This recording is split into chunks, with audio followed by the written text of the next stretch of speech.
how to use AI for your sports science projects.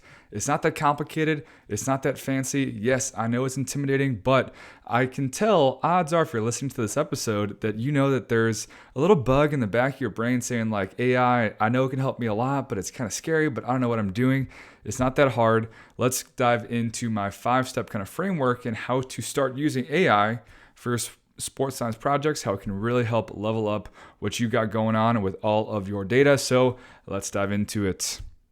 So the journey, the genesis of this AI kind of project personally was having a lot of lifting data, VBT from GymAware, and I wanted to know where max power was in squatting because I had athletes who were objectively strong enough, 18, 19-year-olds squatting 4.5 and 5 plates for like 2 or 3 reps. It was just absolutely insane. And I knew about load power profiling from the 1080 sprint, but that was relatively simple because all of the tests, all of the profiles had 3 to 4 data points. I knew how to do that in Excel, right?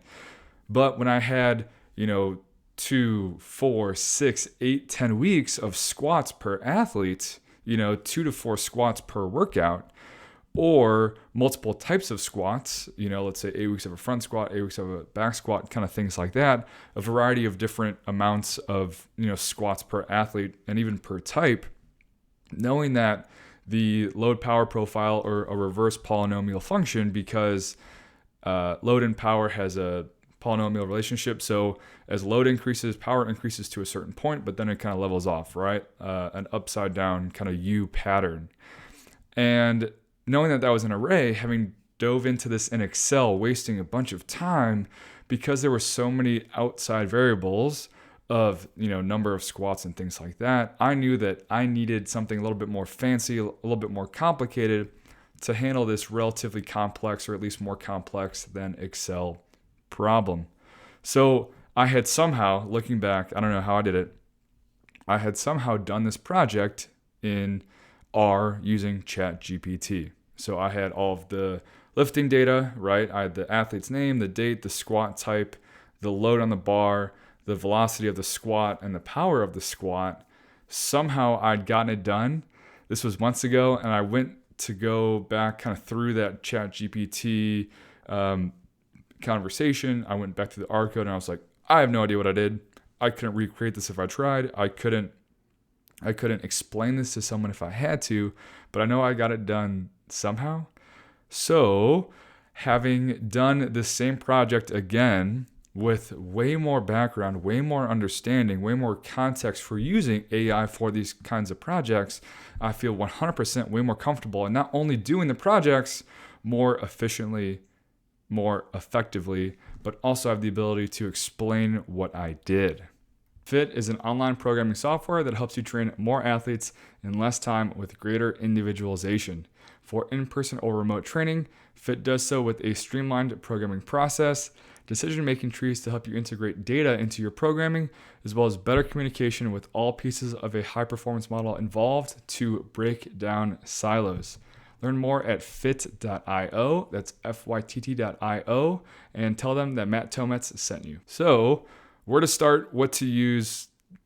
You could definitely be drowning. Like I'm probably on AI TikTok more than the average listener, and even I'm overwhelmed with all the different options and stuff. There's ChatGPT, that's the one that everyone knows about. There's a new, apparently better one called Claude or Claude AI, Claude. There's Cursor AI, which is specifically AI for coding to my knowledge. Do you use all of them? Do you use one of them? Which one do you use? Et cetera, et cetera. But I think it's just like training or just like squatting, and the fact of like these are all squats. But if you know what you're trying to do, if you know how old your athlete is, if you know how long your phase is, if you know all these different things, then you can pick the right squat for that program right now. So don't be overwhelmed with all of the options. As long as you have a real life problem first and you know what the problem is, then you can match the solution best with that problem. And last little bit of context for this is I'm not an expert. I'm just a guy who for some reason has a mic from Amazon, who's been ranting on his podcast for over 4 years maybe, episode 180 something, 170 something. And has a fascination for data and coaching and putting this all together and learning new things, and tech kind of just, science makes sense in my mind. So from a relatively knowledgeable person, not an expert on this topic, I think that as a newbie, I can probably explain this hopefully a little bit better in a way that makes sense.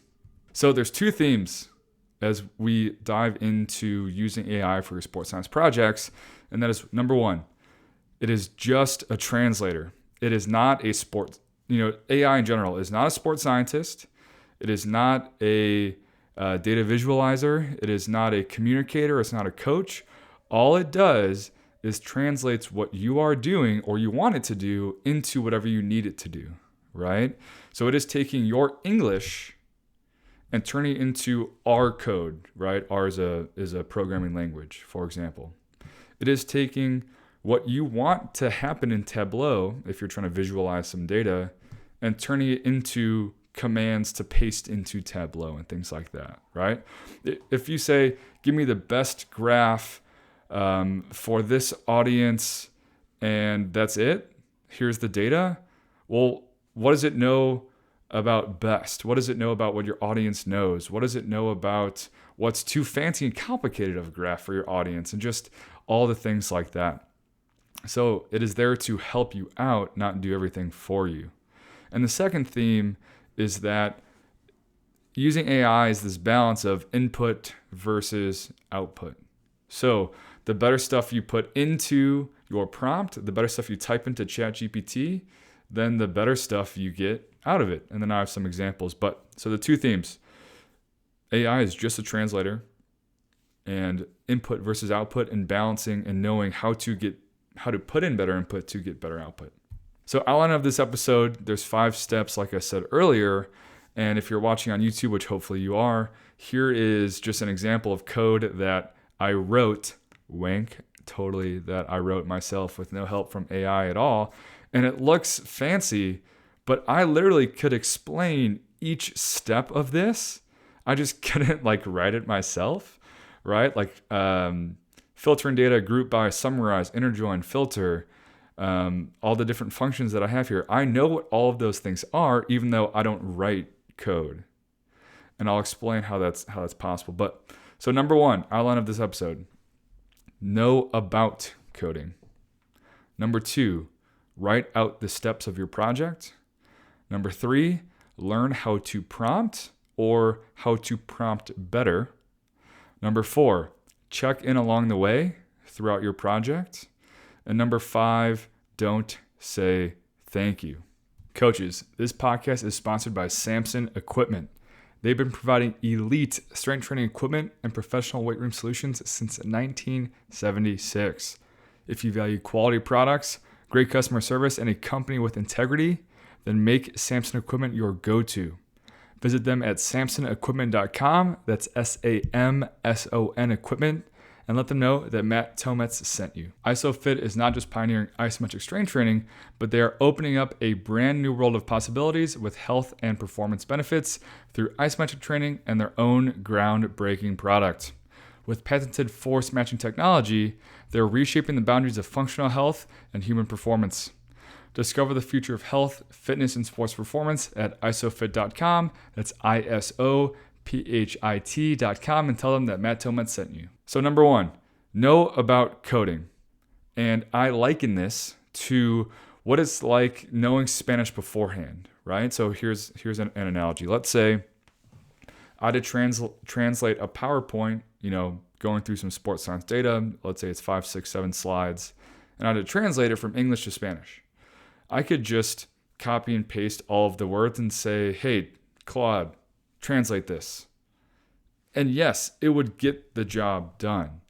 But because I know that there are some phrases or slang words, or maybe sports science has some language where there's not a direct translation, I can say, hey, translate this, but I want you to flag every word or phrase that you're not familiar with or that you think might not have a direct translation, right? Or knowing that there's a gazillion different tenses in Spanish, You have the present, the future, the preterite, the conditional, the subjuntivo, the subjunctive, right? You can say, I only want this to be in, the present or preterite tense, past tense, right? So notice how just adding those two things of like flag any questionable terms that you're not sure of, or make sure that the entire presentation is in one of these two tenses, well, that's going to make the output that much better versus, right? Like if I needed to translate like the same presentation to, let's say, like Chinese, I don't know anything about Chinese. I don't know anything about the sentence structure. I don't know anything about words. I don't know anything about translating it and things like that. Like I wouldn't really know how to do it better versus just having to take ChatGPT's warning or word for it, and at the bottom of every, ChatGPT kind of conversation is like, double check the output, ChatGPT could be wrong or could make mistakes. So if you know about coding, then you can help you even better. You know what to look out for. Certain pitfalls or downfalls or potential kind of issue areas that you can get ahead of. Instead of reacting to it kind of in the moment, right? So here's just a screenshot of my data analytics certification that I got from Google, from Coursera. Very thorough and lengthy course, 100%. It took a lot more time than I would have thought, but just the fact that like I understand more about data analytics, I know about cleaning data, I know about you have to store it, you have to pull it, clean it, upload it, kind of all these things. I know the basics of R. I know about the console. I know about the script. I know about how to export. I know about the basic functions. I know about how the data has to be formatted, right? All of these things where I know so much more and I can kind of help guide ChatGPT along, right? Like if there's a treasure map, basically, let's say you're starting at the X and you know that you have to go from the top left corner of the map to the bottom right corner. Well, if the whole thing's dusty and blurry, you say, all right, ChatGPT, take me to the opposite side of the map. Well, yeah, you can follow it, right? Versus if you know about coding, if you learn more, if you just get some of the dust off of the map, then you're still walking the map. You kind of just have ChatGPT like alongside like your sidekick, right? So odds are you're going to get there way more efficiently and effectively. You're not going to be wasting a bunch of time. You're not going to be going way off course by just trusting that ChatGPT knows how to like read a map or navigate all the dust and all the debris and whatever on the map. So there's two analogies there. I'm done rambling about this. Hopefully one of those made sense. But that's a better way to, ChatGPT or AI is your sidekick for all of this stuff. It's not the main character. So I know enough to be dangerous about coding. I do not have a degree in computer science. I have, 2 degrees in kinesiology and things like that. The certification helped a lot. Just, I would assume that that's more or less in that Google Data Analytics certification is what they go through and teach in like a computer science 101 class or something kind of like that. I have a published thesis and I took one stats class in grad school. So I know the research process. I know the flow of formulating a question. You have to create your methods. You have to collect the data. You have to organize it. Like I just know about that enough to know that there is a process, right? I spent 4 plus years, I guess I'm currently still am, like a sports science coordinator and just being an absolute savage, absolute menace in Excel.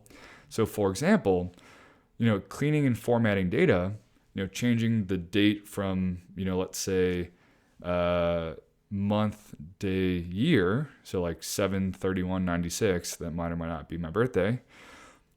Most computer programming languages like year, month, date better.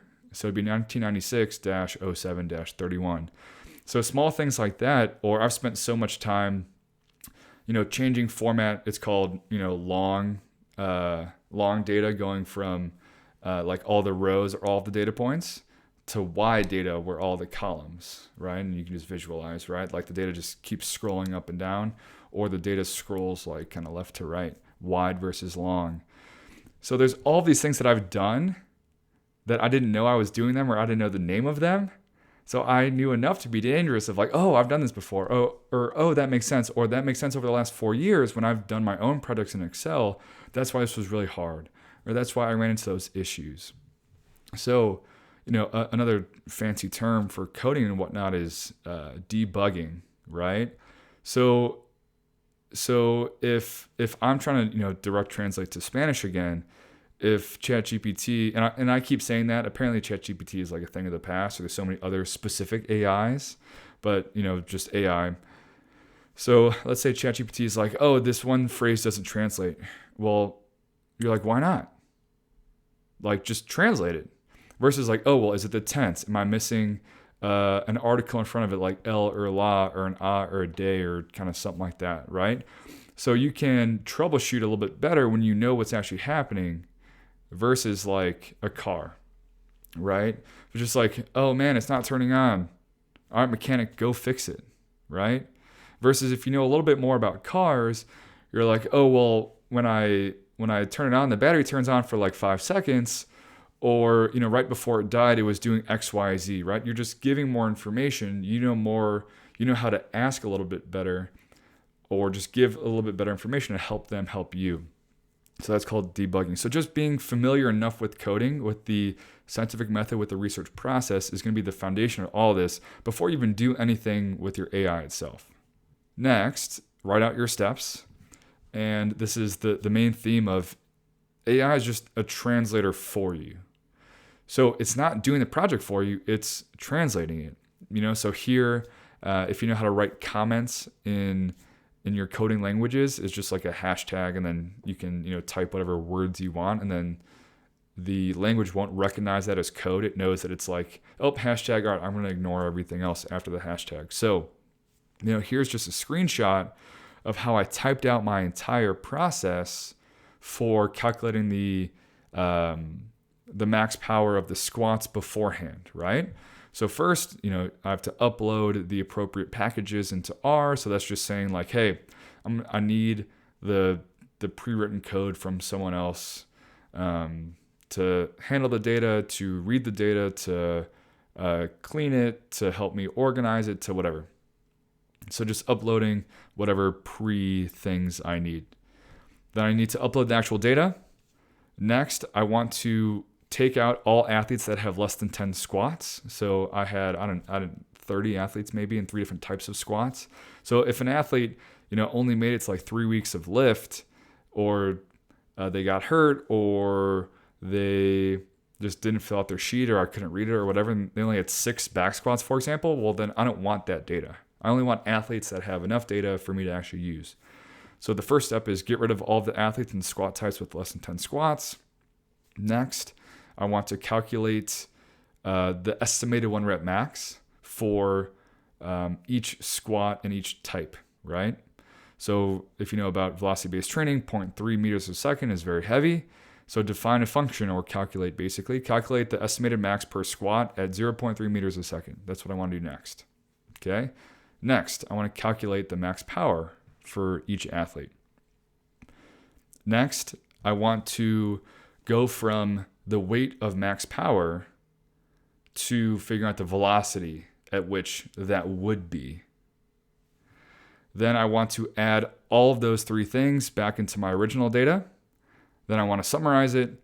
Then I want to figure out all my standard deviations, the athletes that don't have valid profiles. So let's say an athlete has 10 squats, so they made it through the first kind of round of cuts. Well, because I double checked my data along the way, I asked for summaries, or I just looked at the tables of all of the things it was calculating, the 3 to 4 things I calculated. There was 2 of the, let's say 20 athletes, or 20 athletes per type of squat, that their power just said NA. And I asked ChatGPT, I was like, why is that? It's like, oh, it didn't register as a reverse polynomial, or there wasn't enough good data to like give it that nice kind of pattern. It wasn't a reliable profile, right? So the R squared, if you know what that is, just how well does the profile fit the actual data? It just like wasn't good data, even though they had 10. So then I said, all right, well, all athletes that are NA or that have bad profiles, well, let's get rid of them, obviously. Then I want to calculate the percent. So I have max power and I have their max. So I want to calculate what percent of that max that would be. Then I want to add that to the table. And then I want to make a chart with all of that. So just the fact that like I could lay out logically the steps of like, calculate estimated max, calculate max power. Well, then I want to know the velocity and the estimated 1 rep max of max power. I know I don't want to use athletes with this. Like that was just a thought process and all the steps that I laid out before I typed anything into, I guess I added some steps as I went. But that's where it's like, okay, cool. I have this whole thing. I want you to translate it versus like, imagine if I just said, hey, here's the data, calculate the max power for it. Maybe it could do it. Maybe. So with writing out the steps, I know about stats. I know about the scientific method. I know about data formatting. I know about reliability, right? So that's like the R squared of like the good or bad profiles. I know how to write comments in code, and things will pop up as I go, right? Like I didn't know, or I couldn't predict that like even if they had 10 squats, it would be a bad profile. But because I was like double checking my data, it's like, okay, cool. Well, that's another step that I can add in, right? So again, just saying, here's my question, here's my data, figure it out is not how this AI stuff works. So write out your steps beforehand, or even if you just say like, hey, here's my question, here's all the steps that I think I have so far, fill in the dots, or what steps am I missing? Or is this how you would do it, ChatGPT? Or you can even have it help you with the steps, right? So next, step 3 is how to prompt. So prompt is just a prompt, I guess, is just what you type in ChatGPT and then you hit enter. And the prompts I used to have back then versus the prompts I have now are so different. Like when I first got into ChatGPT, it sounds like a drug, right? When I first started using ChatGPT, it was like, oh, cool, AI, just like type it in, just like a Google search, and it'll do all the dirty work for me, right? So it was like half a sentence, a bullet point, a full sentence maybe. And that is just not how it works. And now here's an example of a prompt that I wrote that's like 4 paragraphs. And admittedly, it sucks of just like, oh, like this is just so much typing, so much detail. Like this is supposed to, like, why does this feel like work? It's supposed to do all of it for me, which is, again, just a bad mindset to go into it. But, I wanted to visualize. So I had force play jump data, and I wanted to visualize the data, change over time for a few metrics for each month. Right? That's basically what I wanted to do. So this is everything that I typed in myself. Role, : you are an expert coder and teacher, being able to solve complex problems with computer science as well as teach in an understandable and long-lasting way. Operation, : I have a project that I'm trying to complete in R to evaluate testing data. I have jump data from force plates from my athletes. Each entry has name, date, and about 70 other metrics. I need to visualize the average jump height of the team by month in a line graph with bars for 1 standard deviation. As well, I want a table at the bottom with jump count, team average, and standard deviation per month as well. Instructions, : take me through step by step from the beginning of uploading and formatting the data to each calculation as outlined above. Teach in a simple and complex way with a minimal amount of words. No yapping.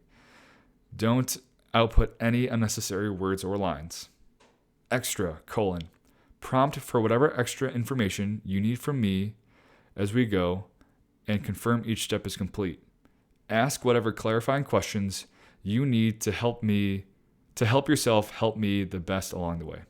So that is, I typed out all of that before doing anything in ChatGPT. And I'm sure that sounds really excessive, but hopefully as I was reading all of that stuff, you're like, oh my gosh, like that covers almost basically everything, right? To the best of my knowledge. So that's like 4 little paragraphs compared to, hey, I want to make a line graph that does this, right? Write all the code for me. 2 completely different things, right? So there's little things along the way that you learn. But the no yapping, apparently just saying that, such a TikTok Gen Z saying, whatever, I might be on TikTok too much, of no yapping, it means to like just be concise and condense, right? And then I said, don't output any unnecessary words or lines, because I know that like ChatGPT could give me a whole paragraph and like it really just needed like a sentence or two. So just small things like that you learn along the way. But with like prompting, it sucks having to be that detailed. And like, again, it's like, oh my gosh, why do I have to do all this work? It's supposed to do all of it for me, but like, that's not how it is. So it sucks, accept it, but help it help you, right? Like hopefully, again, as you were listening, it's like, oh my gosh, that all makes so much sense. So the two frameworks that are basically the same thing, just whatever clicks more for you. And I even changed it up when I did it myself. So I got these two on TikTok. One is the Risen, so RISEN, and one is the Roll, just ROLE framework, right? And they're basically the same thing. So Risen stands for Role, Instructions, Steps, End Goals, and Narrowing. And then Roll stands for Role, Output, Limitations, and Extras. So more or less, tell ChatGPT, hey, you are an expert in this, and you're going to help me in this way, right? So it knows like just to put on a certain set of glasses, I guess. You know, instructions or output or steps, kind of that middle ground is, hey, we're going to do this, and here's all of my steps along the way. And then end goals, or I guess output, would be like, hey, and here's what I'm looking for. And then narrowing or extras is that, like, you know, be concise, ask me confirmation each step, you know, explain to me your thought process and kind of anything kind of add on. So tell ChatGPT who it is, I guess, or how you want them to kind of think. Give them the steps, give them what you want out of it, and then any kind of extra stuff at the end. And, you know, that's like a good 4 paragraphs. But again, it's the theme of input versus output. Help ChatGPT help you. Number 4, checking along the way. So again, it's translating for you. By checking along the way, you're not going to get too off track. You know, like imagine if you were translating, let's say 100-slide PowerPoint from English to Spanish. Well, are you going to wait until slide 99 or 100 to like copy and paste a few of the slides into Google Translate just to make sure it's on the right track? No, you're probably going to check after 5 slides maybe, or maybe even after the first slide, or maybe at least halfway through, you know? So again, you're not getting too off track. You're not wasting that much time. So that's how I learned about the NA for the power profiles, right? So look at the tables, ask ChatGPT, say, hey, you know, here's all of the steps that I have, you know, like in that example with the comments, there was maybe like 12 steps. But hey, after every 3 steps, let's summarize everything. You can tell ChatGPT to do that, you know? It's kind of crazy. So if you're looking at the tables, and you're kind of adding in the comments, so you have your thought process literally written out in front of you, or literally written out into ChatGPT. Like what I've done in the past has been like, here are my 4 steps, you know? Don't move on to the next one until I confirm, because ChatGPT will just go and go and go. So you'll learn, like you'll get the flow of just actually interacting with it, like what it does well and what it doesn't do. But another thing that I've done is like once I'm done with a project, I'll copy and paste it into like a blank R, and then literally just run each step at a time to make sure that like it actually works. Because there's a lot of like back and forth between you copy an error message from R and then you'll paste it into ChatGPT and say, hey, why did this error happen? And then it'll spit out some new code and you copy and paste that one. And you just want to make sure that it kind of all flows. So whatever kind of checks and balances system makes the most sense for you, just know that like that is going to be a big, big part of it, just to make sure that you're on track and to make sure that your input is getting that actual output that you want. And don't say thank you. So I know that this sounds weird, but it is weird because it does feel kind of like you're talking to someone. So apparently when you have manners, or if you say please or thank you, then it learns that it can like get away with like maybe not answering your questions or kind of stuff like that. So this is, you know, make it a round 5 number outline, or whether it's funny or it's actually truth that like you're not supposed to say please or thank you. But it is a weird feeling because it does do some really, really cool stuff. But don't say thank you to ChatGPT or Claude or whoever. Action items, 3 of them. Do a Coursera or multiple. Watch some YouTube videos. Look up like Python for Dummies, R for Dummies, coding for dummies. And just like be familiar with like, okay, I just understand from a theoretical perspective. I can take a step back and like understand how code and coding works. and feel way more comfortable. First off, just like if you know how to read code, then you know how to double check, your AI. So spend the time. I know it's a long-term play, but do this first. Next, have an actual problem. And I know it's tempting to be like, oh, cool, I'm gonna like just like listen to this podcast and go type some things into ChatGPT and then feel really, really good about it. But as I always say, like the best thing that ever happened to my Excel skills and knowledge was my boss leaving TCU 3 weeks before beach volleyball season was about to start, and I had nowhere to hold all of the data because I was doing questionnaires in TeamBuilder and I was doing heart rate monitors in Polar.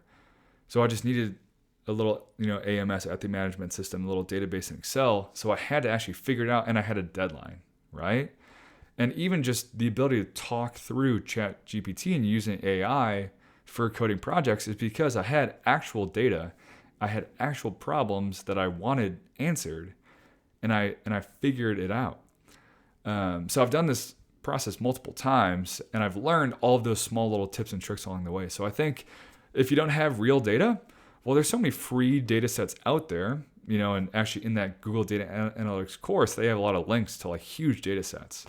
Or like you can just look up like NFL open data or open source data, or ask ChatGPT, hey, find a few links to like open source NFL data. I want to learn how to code. And like, you can use the AI to literally find you data to then use AI to learn more about how to analyze that data. Like it's crazy. So have an actual problem. Don't just like you need to go through all of this stuff, right?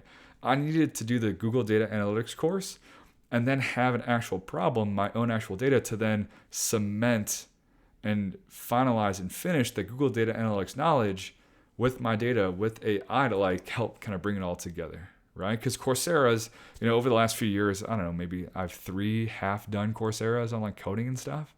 Because it's just gone in one ear and out the other. When like I finished the course or I'm half through the course, I'm like, okay, cool, I get it. And then like 2 weeks later, I'm just like, what did I even learn? You have to like imprint this stuff in your memory. And number 3 is just figure it out.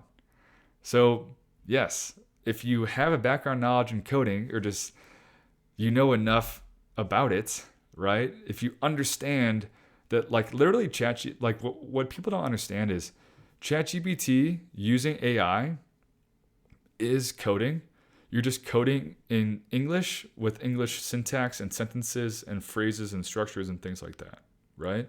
So if you know how this stuff works from a theoretical level, if you know the basics of the main R functions, if you know the basics of the main Python functions, if you know how the program R works, right, with the script, the console, all this stuff on the right, because there's 4 little boxes on it, then you can have AI as your sidekick instead of making it be the main character, when really it can only be a really good sidekick when you outline every little single thing and every single big thing that you want it to do as your sidekick, right?